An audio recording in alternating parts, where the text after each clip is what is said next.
নমস্কাৰ শ্ৰদ্ধেয় ৰাইজ এটামান কথা ৰাইজৰ আগত মুকলি কৰি দিয়াৰ কাৰণে কথাকে কোৱাৰ কাৰণে আহিলো যোৱা কিছুদিন ধৰি আমাৰ মৰমৰ জুবিনৰ ঘটনাটোৰ পাছত চাৰিপিনে বিৰাট ৰাইজ দুখত নিয়মান হৈছে আমাৰো কাৰণে আমাৰ বুকুৰ আপোন মোৰ অতি একেলগৰ ফিলছফাৰ ফ্ৰেণ্ড গাইড মানুহজনৰ ঢুকোৱাৰ পাছত আমি খুব নিয়মান অৱস্থাত আছো আৰু কিছুমান কথা ক'বলৈ ওলাই আহিছো কাৰণ ইমান বেছি ভুৱা কিছুমান কেম্পেইন হোৱাৰ কাৰণে আমি কথাখিনি ক'ব চেষ্টা কৰিছো শ্ৰদ্ধেয় ৰাইজ মই গুৱাহাটীলৈ যোৱাৰ কথা আছিলে আজি কিন্তু ইমানেই বেছি মোলৈ মেছেজ আহিছে আহিলে মাৰিম কাটিম প্ৰায় কেইবা হাজাৰ মেছেজ আহিছে যে গুৱাহাটীলৈ গ'লে কাটিম বুলি সেই প্ৰেক্ষাপটত যাব পৰা নাই সেই সময়ত খুব মন আছিলে গৰিমাৰ ওচৰত থিয় দিয়া মোৰ পৰিয়ালৰ নিচিনা মোৰ ভগ্নী গৰিমা বা দলটোৰ লগত এই ঘটনাটোৰ পিছত থিয় দিব পৰা নাই কিন্তু কিয় পৰা নাই ৰাইজ গম পাইছে কাৰণ আমাক থ্ৰেটনিং কৰা হৈছে কিন্তু আসলতে জুবিন গাৰ্গক মৃত্যুত আমি দুখী নেকি এই কথাখিনি খুব কিছুদিন ধৰি ছ'চিয়েল মিডিয়াত কিছুমান ব্যক্তিয়ে টিআৰপিৰ আশাত মামাকে দুখী সজাই কেংগেৰু কাউট পাতি যে নিজৰ ডিগ্ৰী দিলে কিন্তু আচলতে কথাটো কি জুবিন গাৰ্গক আমি কিয় মাতি আনিছিলোঁ শ্ৰদ্ধা ৰাইজ আমি যিটো নৰ্থ ইষ্ট ফেষ্টিভেল ডিল কৰোঁ সেইটোত উত্তৰ পূবৰ বিভিন্ন সংস্কৃতি বা খাদ্য বা পৰ্যটনৰ প্ৰসাৰ কৰা হয় প্ৰথম 2013 চনত পাতোঁতে আমি জুবিন গাৰ্গৰ লগতে কথা পাতিছিলোঁ তেখেতেই আমাক ব্ৰেণ্ড এম্বাছাডৰ হিচাপে গাইড কৰিছে যে মই সংপৃক্ত থাকিম অনুষ্ঠানটো আমি একেলগে কৰিম টিভিত বা বিভিন্ন মিডিয়াত তেওঁ বহুবাৰ কৈছে যে শ্যামকানুৰ সৈতে মিলি আমি নৰ্থ ইষ্ট ফেষ্টিভেল পাতোঁ দিল্লীত বা বিশ্বৰ বিভিন্ন ঠাইত তেওঁ নিজে ইয়াত সংপৃক্ত আছে বুলি বহু ভিডিঅ' আছে মই আপোনালোকক জনাম দেখুৱাম এই ব্যক্তিজন আমি যেতিয়া বাহিৰত অনুষ্ঠান য'তে কৰোঁ আমি তেখেতৰ পৰা আলোচনা কৰোঁ আৰু যিহেতু আমাৰ ব্ৰাণ্ড এম্বাছাডৰ আৰু যেতিয়া আমি বিদেশত কৰিলোঁ দুইবাৰে তেওঁ বেংককত গৈছিলে আৰু এইবাৰো যেতিয়া আমি ছিংগাপুৰত কৰিবলৈ গ'লোঁ তেখেতক আমি ক'লোঁ যে ছিংগাপুৰত কৰিব বিচাৰিছোঁ চ' আমি ক'লোঁ এনেকৈ কৰিব আমাৰ গোটেই প্ৰগ্ৰেমটো এনেকুৱা হ'ব তেখেতক ক'লোঁ যে তুমি যাবা নেকি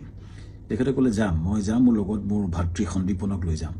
আৰু মেনেজাৰ সিদ্ধাৰ্থ যাব আৰু আমাৰ শেখৰ যাব চ' এনেকৈ ক'লে কোৱাৰ পাছত আমি পিছত আৰু এগৰাকী সংগীত শিল্পীও আহিলে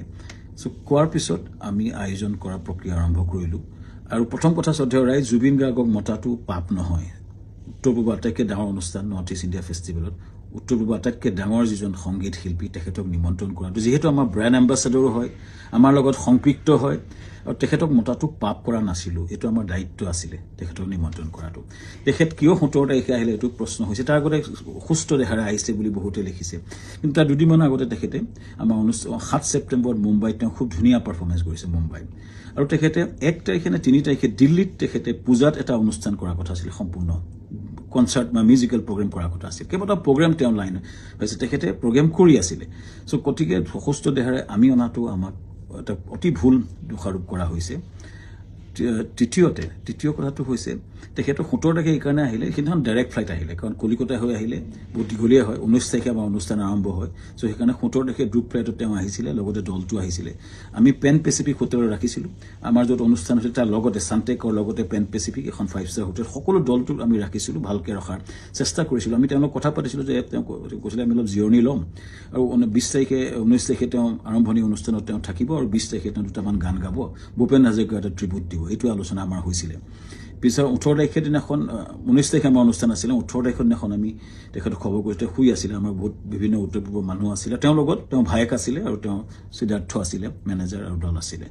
19 তাৰিখৰ দিনা ঘটনাটো ঘটিলে যেতিয়া আমাৰ সেইদিনাখন উত্তৰ পূৰ্বৰ বিভিন্ন মন্ত্ৰী বিষয়াৰ লগত আমাৰ এখন মিটিং চলি আছিলে উদ্যমীসকলৰ লগত ছিংগাপুৰৰ মিটিং চলি আছিল যাতে আমি ৰাতিপুৱাই গৈছিলোঁ তেতিয়াই এই জাহাজৰ ঘটনাটোৰ কথা মোক সিদ্ধাৰ্থ শৰ্মাই ফোন কৰিছিলে 3:30 বজাত আমাৰ মিটিং আৰম্ভ হৈছিলে 12:30 বজাত চ' 11:30 মানতে মই চাংগ্ৰিলা হোটেলত গৈছিলোঁ আৰু তাত 3:30 বজাত আমি গম পাইছিলোঁ যে এনেকুৱা ঘটনা এটা ঘটিছে সিদ্ধাৰ্থই ফোন কৰিছিলে ক'ত ঘটিছে কেনেকৈ ঘটিছে আমি একো গম পোৱা নাছিলোঁ লগে লগে বহুখিনি তাকে লৈ বহু ফোন আহিছিল কিন্তু মই উত্তৰ দিব পৰা নাছিলোঁ আচলতে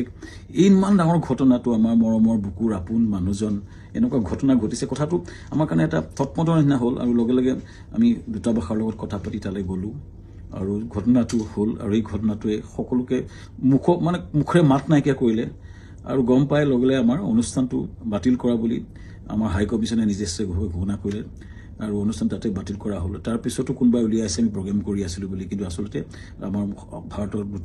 ৰাষ্ট্ৰ দুটাই এইটো ডিক্লেয়াৰ কৰিছিলে অনুষ্ঠানটো সম্পূৰ্ণ বাতিল কৰা হৈছিলে আৰু সেইটো পিছতো আমি টিমটোৰ লগত লাগি কেনেকৈ আমাৰ পাৰ্থিৱ শৰীৰটো গুৱাহাটীলৈ পঠাব পাৰি তাৰ লগত মই কাম কৰিছিলোঁ সিদ্ধাৰ্থৰ লগত আমাৰ মৰ্গত আমাকে যাবলৈ দিয়া হৈছিলে সিদ্ধাৰ্থ আৰু সন্দীপন শেখৰৰ লগত আৰু তাৰপিছতেই কেম্পেইনটা আৰম্ভ হ'ল আমাৰ বিপক্ষে সেইদিনা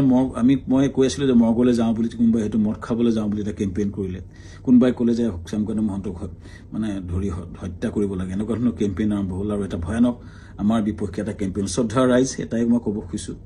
যে আমি গোটেই প্ৰক্ৰিয়াটোত কোনো পধ্যে জড়িত নাছিলোঁ য'ত ঘটনা ঘটিছিলে তাত 12-13জন মান অসমীয়া সমাজৰ লোক আছিলে আৰু বিভিন্ন দলটো আছিলে যেতিয়া ঘটনাটো ঘটিছিল তাৰ বহু দূৰত আমি আছিলোঁ আমাৰ দলটো বহু দূৰত আছিলে চ' আমাক দোষাৰোপ কৰি এই প্ৰক্ৰিয়াটো কিয় কৰা হৈছে কেইজনমান ব্যক্তিয়ে ইচ্ছা কৰি এটা ডাঙৰ কেম্পেইন কৰি পেলাই আমাক বদনাম কৰাৰ বা হত্যা কৰাৰ প্ৰক্ৰিয়া যিটো কৰিছে শ্ৰদ্ধা ৰাইজ তাৰ এটা ন্যায় বিচাৰিছোঁ এতিয়া SIT হৈছে আমি খুব আদৰণি জনাম যি প্ৰশ্ন হয় উত্তৰ দিব বিচাৰিছোঁ কাৰণ আমাৰ ফালৰ পৰা আমি ক'বলগীয়া কথাখিনি আমি ক'ম আমি আদৰণি জনাইছোঁ সঠিক তদন্ত হওক কিন্তু এই যিটো ঘটনা ঘটিছিলে জাহাজখনত বহু দূৰত আমি আছিলোঁ আৰু আমাক সেই ঘটনাটোৰ সময়ত এই যিকেইজন ব্যক্তি আছে তেওঁলোকে তাৰ কথা ক'ব পাৰিব কিন্তু আমাক সেই ঘটনাটোৰ সময়ত আমাক সম্পৰ্কে কোৱা আমাৰ একচুৱেলি আমি নাজানিছিলোঁ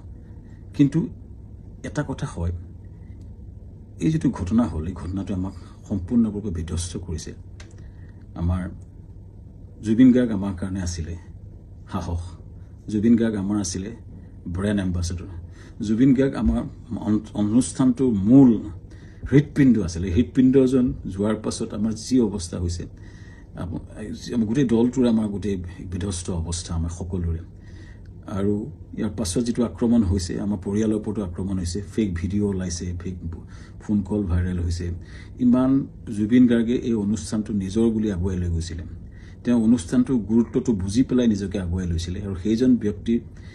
স্মৃতিত আমি বহু কৰিবলগীয়া আছে কিবা যদি জীৱনত কৰিব বিচাৰোঁ জুবিনৰ স্মৃতিত নিশ্চিতভাৱে কৰিব বিচাৰিম কিন্তু এই যিটো অন্যায় হৈছে যিটো মিছা অপবাদ দিছে